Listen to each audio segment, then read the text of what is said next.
Voilà, mesdames, mesdemoiselles et messieurs, nous vous saluons là où vous vous trouvez en ce moment. Quant à nous, nous sommes au siège de l'Union sacrée de la Nation, secrétariat permanent de l'Union sacrée de la Nation, ici à Kinshasa, en République démocratique du Congo.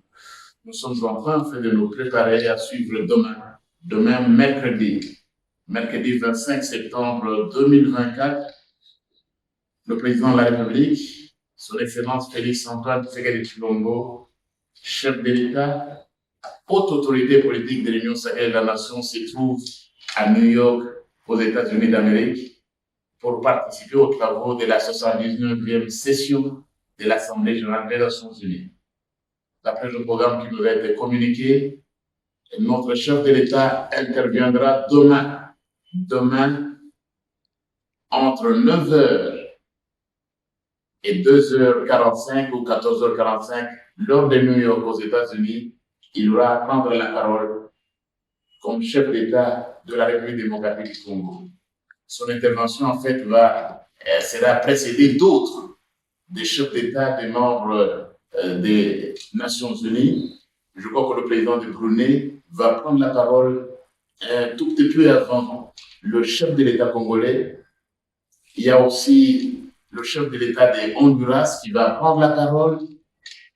Et après notre président de la République, d'après le programme qui nous a été communiqué à partir de New York, le président Macron, le président de la République française, interviendra après le chef de l'État congolais. Nous nous attendons donc à une intervention historique. Il est là, il nous représente et il représente la nation au terme de notre Constitution. Il porte nos voix, il porte nos espoirs, il porte nos espérances, il porte également nos inquiétudes. Il sera là à la tribune des Nations Unies pour s'adresser au monde entier et interpeller l'humanité tout entière à partir des réalités que nous vivons dans l'un des pays les plus riches au monde et sur lesquels repose l'avenir de l'humanité. Donc ici, nous allons vous inviter à vous préparer à le suivre. Ce sera vers 14h. New York, Kinshasa, ce sera à 19h. Ce sera à Kinshasa et à Matadi, 19h. Dans l'Est de la République, ce sera vers 19h. Et à Lubumbashi, ce sera pratiquement 20h. Ce sera 20h à Bukavu, 20h à Kisangani, 20h à Goma, et 20h également dans le Grand Kassai au Maniema. Nous devons donc nous apprêter à le suivre. Nous interviendrons peu avant pour que vous puissiez suivre notre chef de l'État. Et parmi les délégations qui vont parler, nous avons vu que nos agresseurs rwandais vont intervenir le dernier jour. Ils ne sont d'ailleurs pas représentés au niveau de chef d'État, ce n'est pas Kagame lui-même qui prendra la parole, mais d'après nos informations, ce sera plutôt au rang ministériel.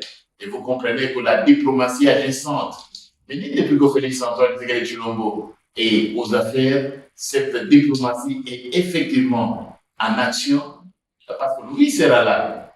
Mais Paul Kagame ne sera pas là. Il a sûrement peur des caméras du monde. Il parlera, son ministre parlera à la fin, mais le monde va écouter le président de la République démocratique du Congo, Félix Antoine Tshisekedi Tshilombo, qui va parler avant le président français, avant le président de Zimbabwe et plusieurs autres. Soyons donc prêts. Demain, mercredi, à partir de 19h de Kinshasa, 20h à Lubumbashi, 20h à Bukavu, soyons prêts pour suivre le président de la République, Félix Antoine Tshisekedi Tshilombo,